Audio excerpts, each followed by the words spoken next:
In the previous module, we discussed why you need a regular cadence for your team. Now, I want to share why I prefer Scrum among all the available methodologies. Like many people in product leadership, I didn't start my career there. I began at an IT help desk at a state university, resetting passwords and replacing hard drives before eventually running multi-million-dollar projects. Later, I joined Adaptavist, an Atlassian partner, as a consultant. While there, I also taught Atlassian courses and helped create their certification program. When Adaptavist decided to create an education department, they asked me to lead it. Initially, education was under the chief of operations, but within a year, I pitched building an education product, a plugin to teach people how to use Jira. Suddenly, I became a product manager without ever intending to be one or knowing anything about product management. My team was comprised of instructional designers, visual designers, video editors, technical writers, and software engineers. While trying to build our product, we were also a resource for other teams in the company, and it got chaotic fast. People from marketing and other product teams constantly interrupted us, slowing our progress and impacting morale. That's when I discovered Scrum. After reading several books about it, I decided this was exactly what we needed. I wasn't dogmatic about it, but I saw how its structure could help us navigate the chaos we were experiencing. Before diving deeper into why I prefer Scrum, let's briefly look at the methodology landscape. Understanding the alternatives helps clarify why Scrum often emerges as the balanced choice. At one end of the spectrum, we have Waterfall, a highly structured approach with clear phases, detailed documentation, and low flexibility. I used Waterfall extensively at the university, planning projects with Microsoft Project. Sometimes Waterfall makes sense, like when I managed a construction project. You can't build a foundation until you have excavated the site, and you can't put up walls until you've built the foundation. But for software development, I find Waterfall almost inhumane. It doesn't allow for learning new things or adapting to changing environments. The amount of overhead it creates is unnecessary, making work harder than it needs to be. Software development inherently involves mistakes, discoveries, and changing conditions, and Waterfall doesn't accommodate this reality efficiently. At the other end, we have Kanban, a highly flexible approach with continuous flow and minimal constraints. I still use Kanban frequently for research and development teams, design teams, and more creative work. The challenge appears when a Kanban team becomes a dependency for a Scrum team, as it's difficult to predict exactly when prerequisite work will be delivered. In the middle sits Scrum, which is used by approximately 87% of Agile teams, according to recent studies. It provides structured iterations with defined roles and ceremonies, while allowing regular inspection and adaptation opportunities. It strikes a balance that most teams find productive. The aspect of Scrum I value most is how it protects teams. This protection manifests in several important ways. First, time protection. Sprint boundaries create focused work periods where the team can concentrate on delivering their commitments without disruption. I've seen teams double their productivity simply by eliminating constant context switching. The sprint commitment provides legitimate reasons to defer new requests, allowing work to actually get completed. Second, focus protection. Traditionally, the Scrum Master role is a shield, buffering the team from external interruptions and managing stakeholder expectations. I've noticed that dedicated Scrum Masters are becoming increasingly rare, with organizations shifting more of these duties to the product management role. In my experience as a product manager, I often wear both hats simultaneously. I shield the team from disruptions, manage stakeholders, and ensure communications go through me so developers can focus on delivering value. I believe we'll continue to see this shift toward player-coach styles of leadership, where these protective functions are performed by product leaders rather than dedicated Scrum Masters. Third, process protection. Scrum's ceremonies create space for critical activities that might otherwise be neglected. Planning ensures shared understanding before work begins. Daily stand-ups surface impediments quickly. Reviews enforce regular demonstration of progress. Retrospectives mandate continuous improvement. I saw this value firsthand with an engineering team in a startup within a larger company. Business development people were pitching the product before it was built, returning with constantly changing ideas and approaches. By implementing Scrum, we could welcome feedback and change, as Agile encourages, but in a structured way.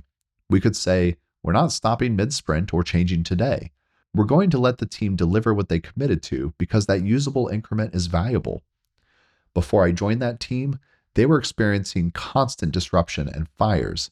They claimed to be doing sprints, but never delivered on their commitments or got work done. Their value flow was almost zero. This highlights an important point. It's not enough to say you're doing Scrum.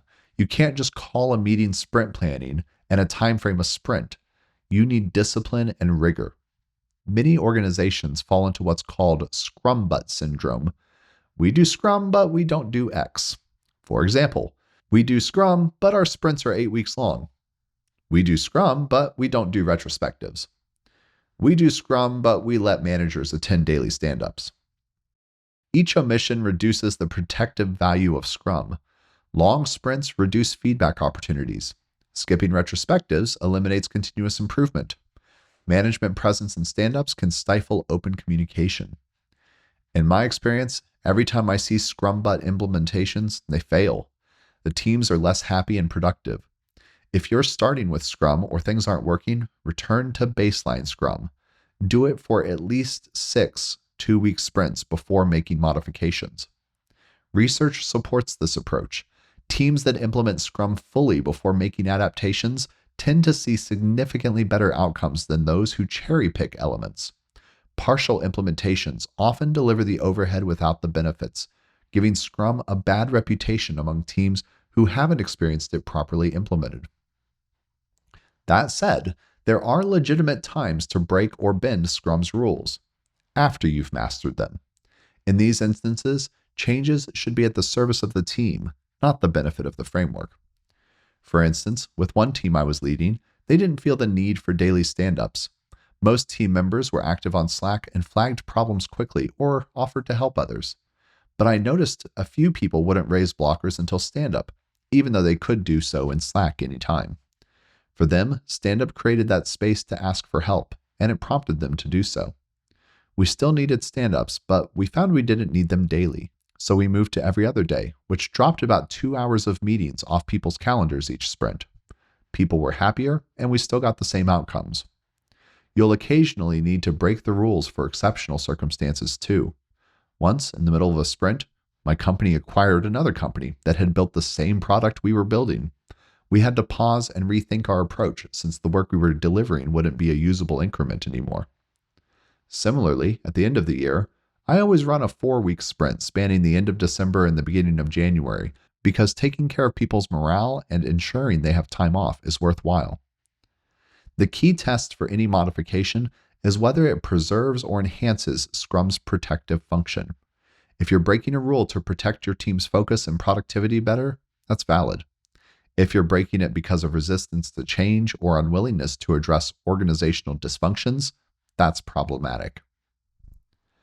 One of the challenges I see in businesses is they won't necessarily give processes time to work before changing them. With Scrum, you've got at least 2 weeks before you make a change. Ideally, you should give new practices 2 or 3 sprints to see their impact. In retrospectives, we talk about what went well, what didn't, and what we want to start, stop, or continue. When we start something new, I typically say, we're going to do this for at least 2 sprints before evaluating it.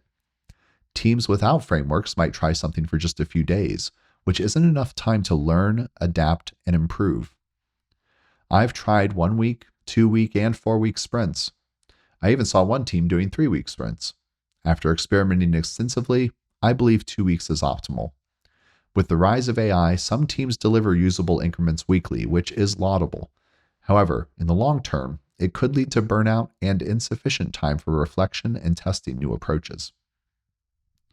The reason I prefer Scrum is a simple observation. When properly implemented, it consistently creates the conditions for teams to do their best while remaining adaptable to change. Scrum creates a structure that helps my team by introducing cadence, boundaries, and guardrails.